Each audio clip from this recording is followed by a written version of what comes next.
Good morning, learners. Are you ready to learn something new today? Yes? Okay, let's start. Today, we will be discussing about plants and animal cells. But before we go to our topic, here's our learning objectives. At the end of the discussion, the students are expected to first, shows willingness and describes the characteristics and functions of each organelle. Second, recognize animal and plant cells according to presence or absence of a certain organelle.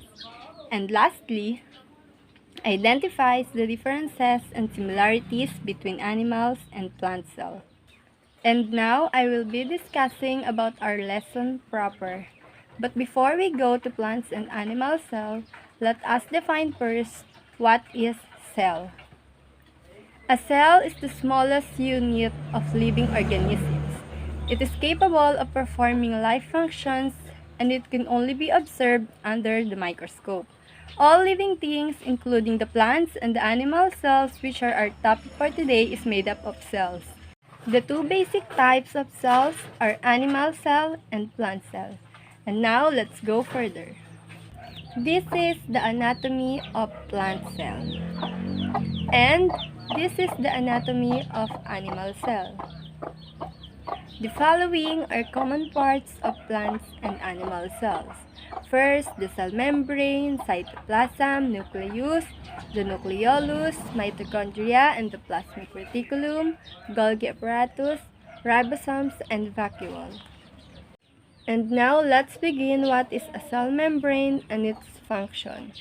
A cell membrane is the outer lining of the cell which encloses all other cell organelles, and it is also known as plasma membrane. Its function is to support and protect the cell.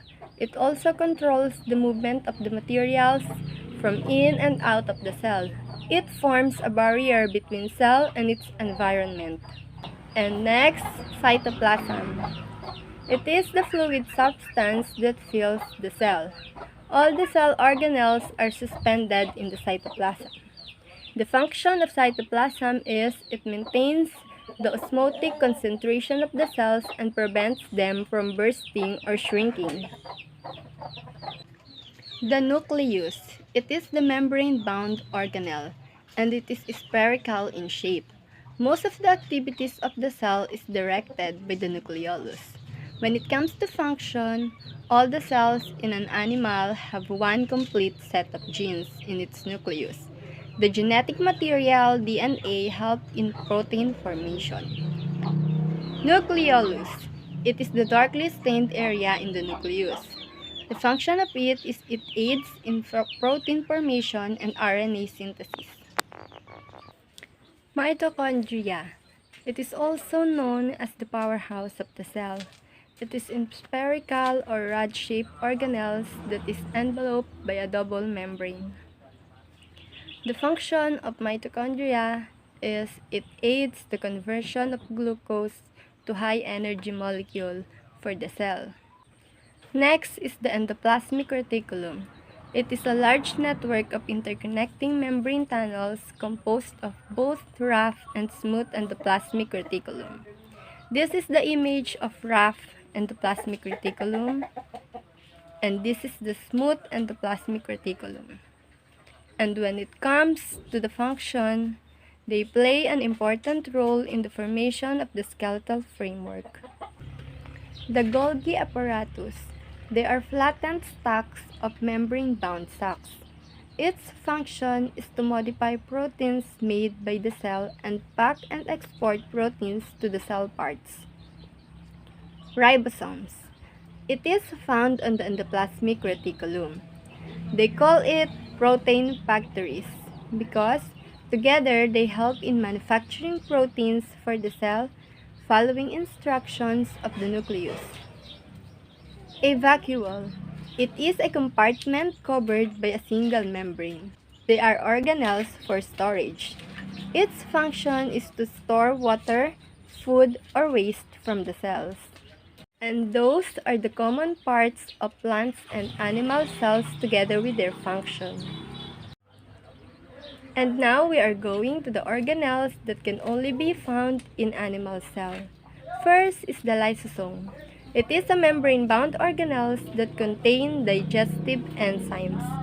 The function of it is they break down the waste products and detoxify the cell.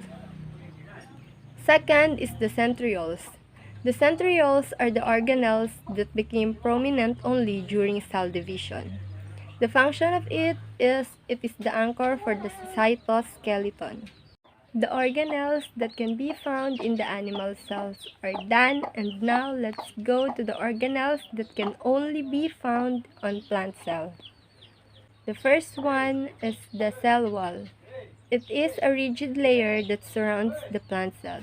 The function of it is to provide rigidity, strength, protection against the mechanical stress and infection. Next is the chloroplast. It is an elongated or disc-shaped organelle containing chlorophyll. Its function is it is the site for the photosynthesis in the plant cell. Lastly, the plastids. The plastids are the storage organelle. Its function is they store products like starch for synthesis or fatty acids and terpenes. We are done discussing all of the parts and functions of plants and animal cells. And now we are going to the similarities between animal and plant cells. Both animal and plant cells have a cell membrane surrounding the cytoplasm. Both of them have nucleus. And also, both contain mitochondria. And lastly, this is the table showing the differences of animal and plant cells.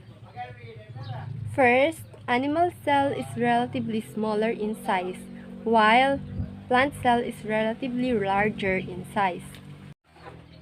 Animal cell is irregular in shape, while the plant cell is regular in shape. The animal cell have no cell wall. On the other hand, plant cell has a cell wall. The animal cell have a small vacuole and the plant cell have a large central vacuole. The animal cell has glycogen granules as food storage and the plant cell has starch granules as food storage. In animal cell, nucleus is placed at the center, and in animal cell, nucleus is found near the cell wall.